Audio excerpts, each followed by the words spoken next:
Fala galera, tudo bem com você?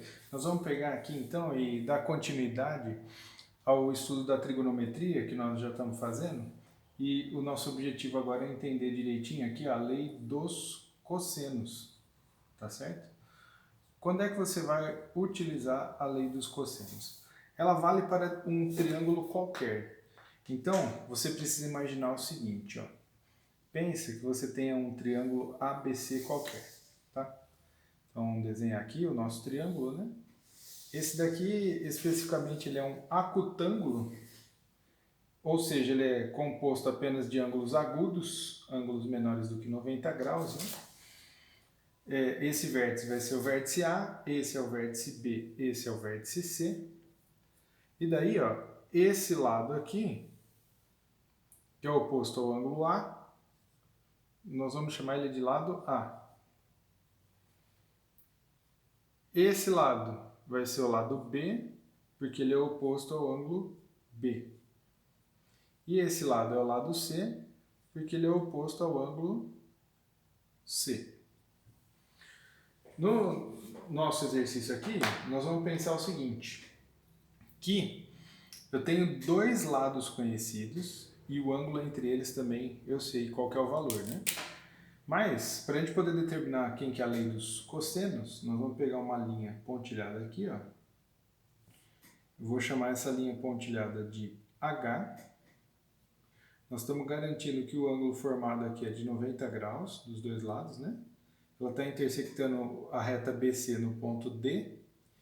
E esse pedaço aqui, ó, nós vamos chamar ele de BD. Quer dizer, o que sobrou, que seria daqui até aqui, ó, quem que é esse cara, né?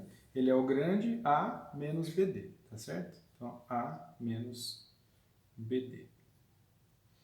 Como nós estamos pensando em lei dos cossenos, dá uma olhadinha aqui, ó. Vamos considerar o triângulo ABD. Triângulo ABD. E nós vamos determinar aqui o valor do cosseno desse ângulo B. O cosseno de B, ele vai ser igual ao cateto adjacente, que é BD, dividido pela hipotenusa, que é C. Certo? Conclusão, BD, ele é C cosseno B. Tá? Guarda esse resultado aí e vamos tratar agora do triângulo ACD. Só que antes da gente olhar para esse triângulo ACD, nós vamos fazer o seguinte, ó, nós vamos considerar que o triângulo retângulo aqui, se eu aplicar o teorema de Pitágoras, no mesmo triângulo ABD, né?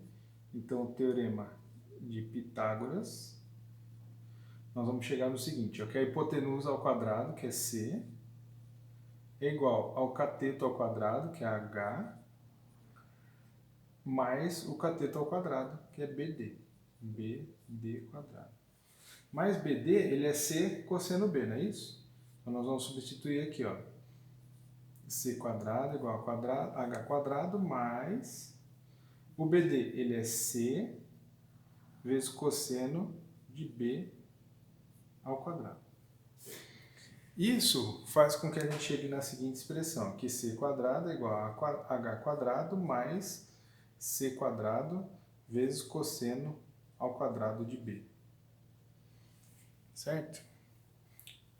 Uma vez que a gente fez essa análise, agora nós vamos ter que passar para o próximo triângulo. O próximo triângulo que nós vamos ter aqui, ó, é o triângulo ACD. Então, no triângulo ACD, o que eu tenho, né? Se eu fizer o cosseno de C, né? Aqui, ó, o cosseno de C, ele vai ser igual ao cateto adjacente, que é A menos BC,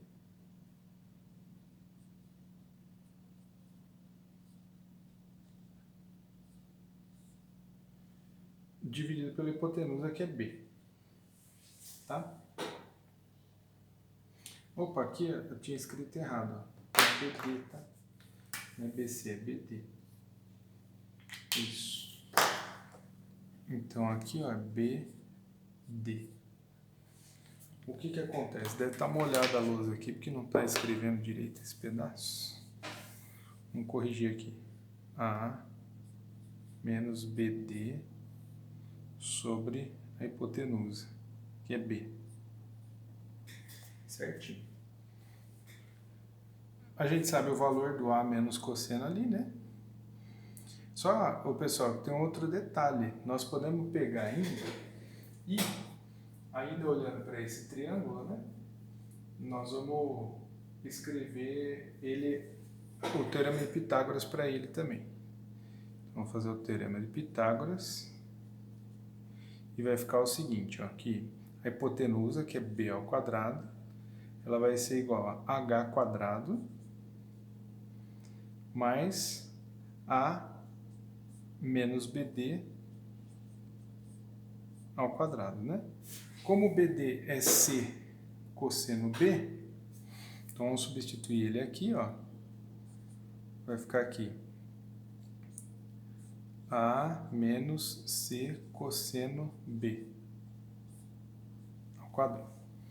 E a gente sabe, né, que quando eu tenho uma expressão ao quadrado, a gente tem que fazer o seguinte, ó, o quadrado do primeiro menos 2 vezes o primeiro vezes o segundo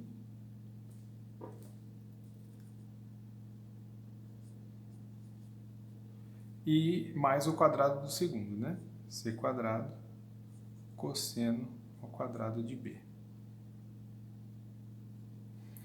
Então, resolveu. E o que acontece agora?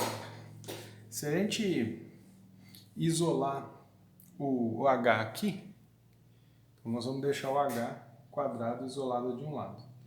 Ele vai ficar aqui, né? Então, do outro lado já tem C quadrado, e esse C ao quadrado vezes cosseno de B ao quadrado vai negativo, certo? Nós vamos fazer a mesma coisa aqui, ó. Vou isolar o H, o B ao quadrado já estava, então esse A vai subtraindo, esse daqui vai somando, e esse tudo aqui que está somando vai subtraindo.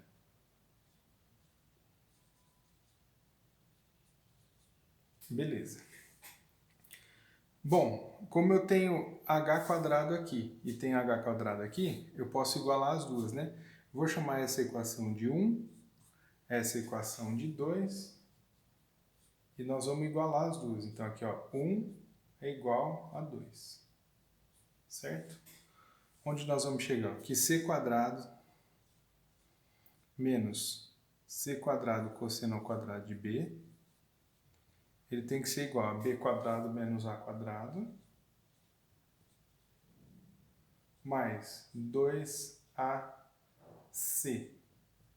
cosseno de b. Isso daqui que está somando vai subtraindo, né? E aqui ficou, então, menos c cosseno ao quadrado de b, certo? Como eu tenho c cosseno ao quadrado de b aqui, e esse é igual, um número menos ele mesmo dá zero, né?